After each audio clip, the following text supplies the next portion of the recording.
Welcome to Cerebral Women in Paris Art Talks podcast. I'm Phyllis Hollis, your host. Years ago, after hearing an artist say art will save us, my intellectual curiosity was sparked, and I began a journey to understand exactly how. Through conversations with visual artists and the professionals who support them, I explore how art helps us see our history, our culture, our lives, and the experience of others in ways no other medium can. Capturing these voices is essential. They remind us of the power of art and the importance of noticing life's simple beauty. And now, here in Paris, a city that has long welcomed the daring, the dreamers, and the defiant, I continue these conversations where art breathes, questions, and reminds us that creation itself is an act of liberation. Welcome and enjoy Cerebral Women in Paris. This episode features Nigerian contemporary artist Anthonia Nneji. Her work comes from a long line of traditional carvers and masquerade carriers. Following the family tradition of artistry, she graduated with a BA in Visual Arts from the University of Lagos, Nigeria in 2016. Known for the use of bold colors and intricate patterns, her work explores a relationship between trauma and the female body.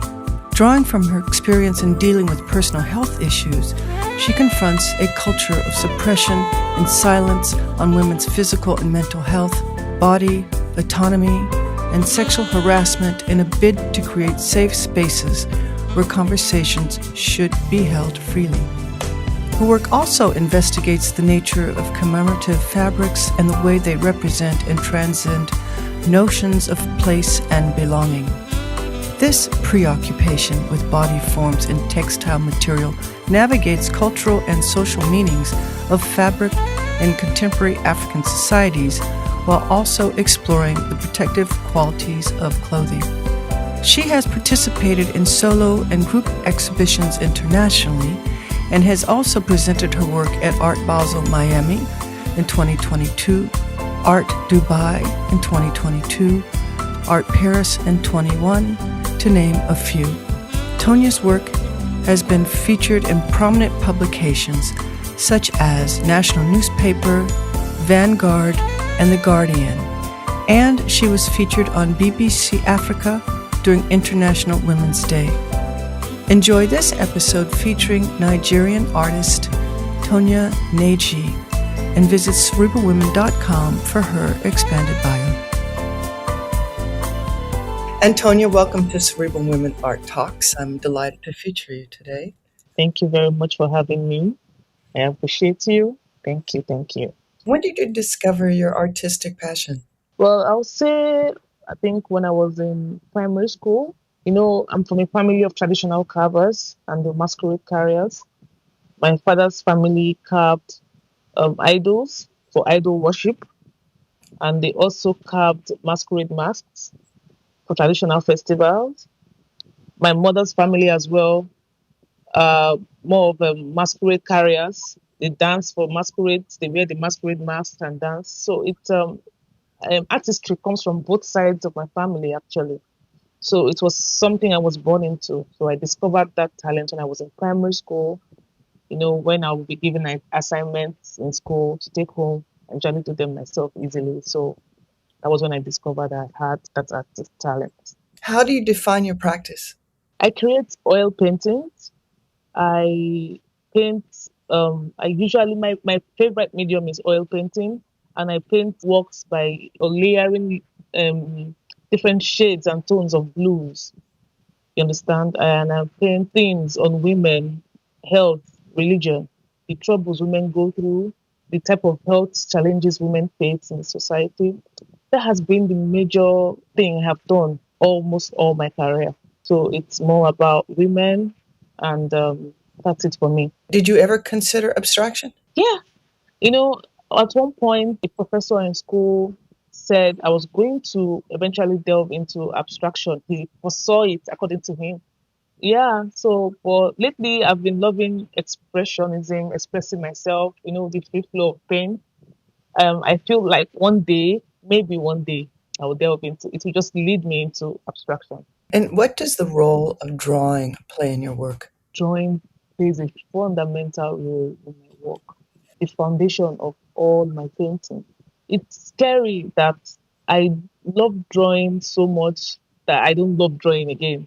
Sometimes I feel like when I want to start a painting, I do very good drawings and I get sad when I have to use my paint to cover it up, you know? So, but drawing for me these days is like the foundation to my work. But what I do is these days are like I just do like quick sketches instead of detailed drawings. So I do a quick under sketch before I apply paint because it's sad for me to just do something detailed and cover it with paint again. Drawing is fundamental. Early on, was there a particular body of work or an artist that really influenced your style? Careful not to allow too much external influence because at that time for me it then doesn't become original. For me, it just feels like I'm just copying.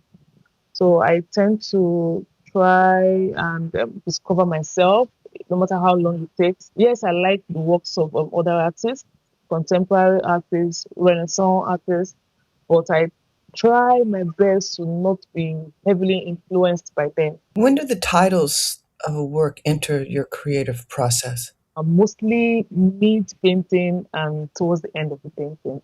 Most times I already have an idea of what I want to do, but the final title usually pops up like mid painting, maybe after I've figured out where the figures are to be placed or what colors are to be used, or towards the ending when I'm done with everything and I've gotten the final picture of what I have created, then the title just pops in my head. And what is your process of choosing color, especially the blues?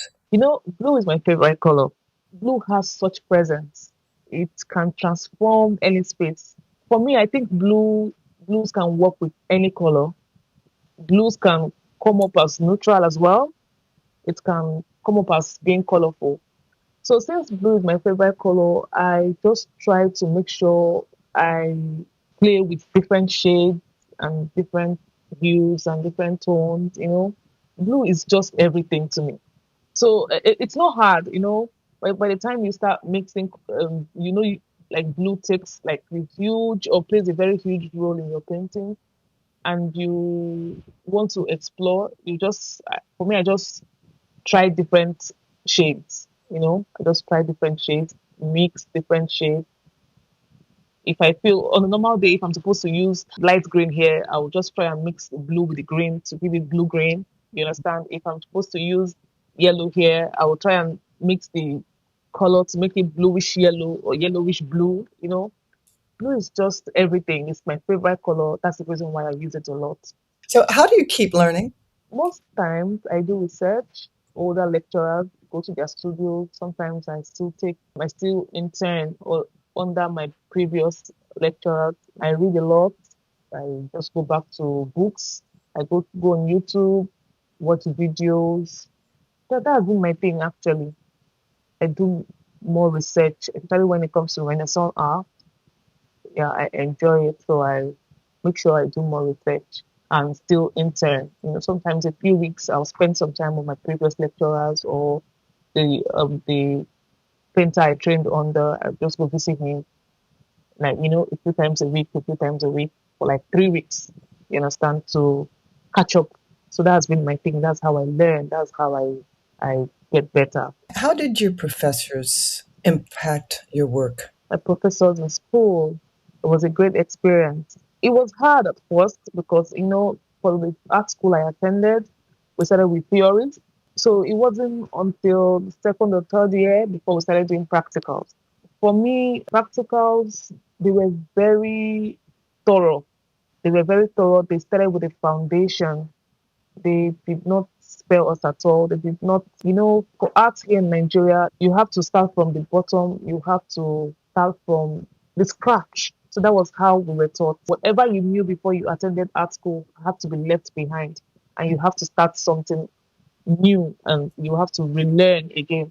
So yeah, they played a very crucial role in my upbringing as an artist. Based on your family, the work they did you ever consider sculpture? Yes, I did actually. In fact, it's still in the works. I think sculpture is something I'll be good at or I'll be good in, whichever one works. I think I would love to explore sculpture and installation as well. I think I have that talent for it. Have you thought through what material you may use? Yeah, I'm still thinking I'll use wood or try and invent my own stuff, try something new. Yeah. Either maybe wood, fiberglass, or invent my own stuff. So I'm still doing my research about it. Do you listen to music while you're working? Of course, I do all the time. All the time. I listen to, it depends on my mood. Sometimes I do classical music, sometimes I do hip hop, sometimes I do Afrobeat, sometimes I do Arab. It depends on it's a mood thing for me, you understand? Yeah, but I do listen to music all the time. Do you feel black art can be defined? Well, for me, I think it's a very tricky question and it's a very tricky topic. It's complex, it's evolving, and it cannot be limited to a single rigid definition. It is something that is rooted in experiences, cultures, histories of people of African descent, and its interpretation ranges from being defined as the identity, you understand, or the theme of the work. So for me, it's just hard. So I try not to put one definition. You understand? It's just for me. It just limits it. Black art is generally defined as creative work produced by artists of African descent with Black histories, cultures, and lived experiences. It often also centers on narratives of resistance, identity, and Black experience. Those two definitions for me are what Black art is. So it's rooted in experience, it's also a thematic focus. If you weren't a visual artist, what career path do you think you would have chosen? I think I would have been a lecturer, teacher, or a lecturer in university. And what would the subject matter be? Art, because I've never thought about doing anything else aside art. I've never thought about anything else. As soon as I finished my secondary school, it was just straight to art. No debates. My family, nobody argued, nobody questioned my decision. It was already in it was just something everybody knew I was going to do. So it was art for me or nothing. So if not as a practicing visual artist or painter, it would have been as a teacher or a lecturer. What do you enjoy most about your practice? It's the freedom that comes with it. I'm not an early riser. I like sleeping and waking up anytime I feel like. I sleep whenever I like, I wake up. The freedom that comes with artistry is what I enjoy. The freedom, the fact that I am not told to dress a certain way, I'm not told to come into anybody's office a certain time. The freedom of expression, the freedom of choosing colors, the freedom of finding interest in weird things are what makes me appreciate being an artist. Art for me, this career for me, I can sleep and wake up whenever I like. I can decide to say, okay, I'm taking a pause on my work and try and rest my head a bit. When I have the artist block thing, I can easily rest and say, okay, let me rest for a while until that's not something you can easily do with a 9 to 5, or when you have a business. Freedom is what I enjoy most, and I'm grateful for it. How has your technique changed or developed over the years? How do I put this answer? My technique has changed. At first I started with because I learned under someone. I started with expressionism because the person, the artist I trained under was an expressionist of himself. Before then, in school, we were taught to do representational art, like see, paint exactly as you see. Then after school, then I interned under visual artist, a painter, and he was an expressionist. So we were all taught under his tutelage to paint as expressionists. Then after a while, when I got my own studio and I said, okay, let me try my own stuff. Then I started with flat painting, painting just flat colors. Then finding myself again, I started painting flat colors. Then, from there, I started building up. At one point, then then it started looking like I was heading towards presentative art again. Like when I say presentative art, I'm talking about realism, sort of, with the fabric thing going on. That's about 2 years ago. We were painting bluish, grayish figures with realistic fabrics.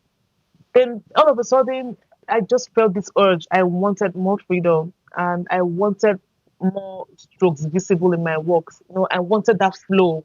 I didn't want that restriction. I didn't want to blend and make it look realistic anymore.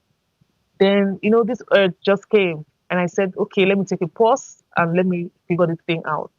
And there's a way you hold your brush when you want to paint realism, and there's also a way you hold your brush when you want to paint freely.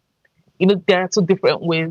So I thought to myself, I would love to enjoy this freedom that I have, and I would love to paint freely, and I would love to see the strokes flow, and I would love to see my works flow.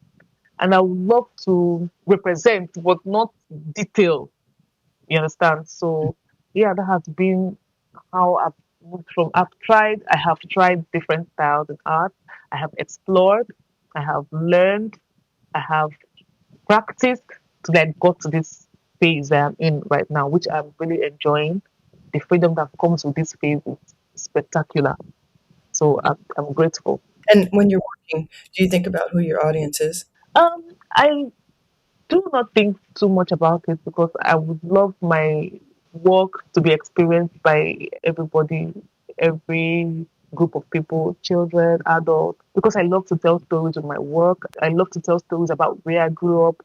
I love to tell stories about my experience. And I don't think my work as well should be restricted from showing in. I think kids can learn from me, women can learn from me. So I don't think too much about my audience. I just want people to enjoy the story with me that I love telling. So that's just it for me. And when do you know work is finished? It's just for me, it's just the gut feeling, the satisfaction. When you look at the painting and you feel a sense of completion, there's this joy that, okay, this is done. I shouldn't do anymore. Or when you already have a picture in your head about this is how I want this work to be, and you get to that stage when you're working and you just know, okay, this is it. This is what I envisioned in my head. Or it could be that you're tired of it as well. You understand? Some people try to shy away from the fact that they get tired of working on a particular piece and they call it a day. Sometimes you feel bored or unsure where to go next. Sometimes, works like that are works that end up liking the most. The works you're tired of, the works you're sure about. You understand? Sometimes it's often a sign to just stop fiddling and ruining that piece. Or it could also be when I'm working and every new stroke or every new layer of paint does not add any more value to the painting anymore. It doesn't add any more sweetness. It doesn't add any more fun or joy, or it doesn't add any more beauty to the work. I know, okay, this is it. So for me, it's four instances. It could be any of the four. It depends. You understand? I cannot say I only know when my work is finished with just my gut feeling. No, there are several instances when I can tell when my work is finished. And do you work on multiple pieces at a time? Yeah, for me, that's also a mood thing. Some days I would love to just focus on one work and finish it up. I'm not the artist that says, "Oh, when I'm struggling with this, I'll have to leave it then come back to it." No, it doesn't work like that for me. Sometimes when I struggle with a work and I tend to leave it for a long period of time, I do not go back to it at all again, ever, ever. So it's a mood thing for me. Sometimes I love to just work on just one at a time. Sometimes again, I love to work on multiple pieces, especially when my head is full and I feel like I need to discharge everything I've thought about or every imagination I've had about those works. So when I feel need to discharge ahead, then I do multiple pieces at a time. But when I don't feel the need to discharge or I just want to take it slow, I do one piece at a time. So share with us, what are you really excited about right now? Well, I'm excited about the new freedom I've found with my work. The fact that I'm now able to paint without adding too much details. You understand? Just impressions and expressions here and there. I'm able to express myself. And I'm excited that with this new style or with this new phase, I can explore more and more, and it can lead into something, maybe abstraction, maybe radical expressionism. I cannot tell right now, but I feel like this is the phase where I can move my brush freely.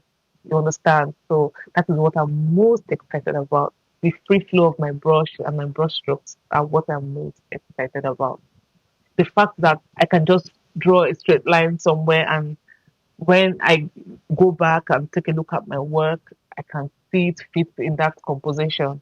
You understand? Unlike before, when I have to detail and show every detail, I'm loving the new phase I am in right now. What do you feel is the purpose of art? Well, for me, art is a it's a form of expression. It's a form of communication. It's a form of emotional connection. It acts as a record of civilization. It can also preserve culture, spark imagination, and offer therapy. It can be therapeutic. But mostly for me, it's a vital channel for my expression and for communication and for connection. My definition of art. I think that is also the purpose of art. A tool for human expression, for people to express themselves. It doesn't have to be, yeah, it could be any form of art. Then there's also a tool to communicate, to tell stories, to tell moods, and also a form of emotional connection. Something to hold on to, something to look up at. That is the purpose of art, or those are the purpose of art for me. This has been a great conversation, and this is the last question. How do you want your art to impact the way people think? I want my art to always be seen as a mirror to the society, especially the rural areas. Rural for us here is defined as the ghetto. I want my art to be seen as a mirror to that society. I want people to look up at my art and hear stories about women, what they go through, what they experience, what their life is, or what their life has been, or what their life would be in areas like that, in ghettos like that, in slums like that. Although I was born into an average middle class family, but we lived in some kind of ghetto. So even at that, we were very comfortable. We went to the best schools in Lagos. I went to one of the top universities in Lagos as well. Still living in that ghetto. But the experience of me and other women in that setting are not something that has been talked about enough. When women tell their stories in those settings, people tend to dismiss them, or they feel like it's too exaggerated. But I know it's even underrepresented because women go through so much. That's a society where they're not allowed to, they're not given the freedom to speak out. So I want my art to reflect that society, to tell stories about women, about my own personal experience living in that setting, and that of older women living in that setting as well. Well, thank you for your sensibilities towards women. It's so important. I appreciate it very much. And I've enjoyed our conversation very much. Thank you for your time. Thank you very much. I appreciate you. Thank you for having me.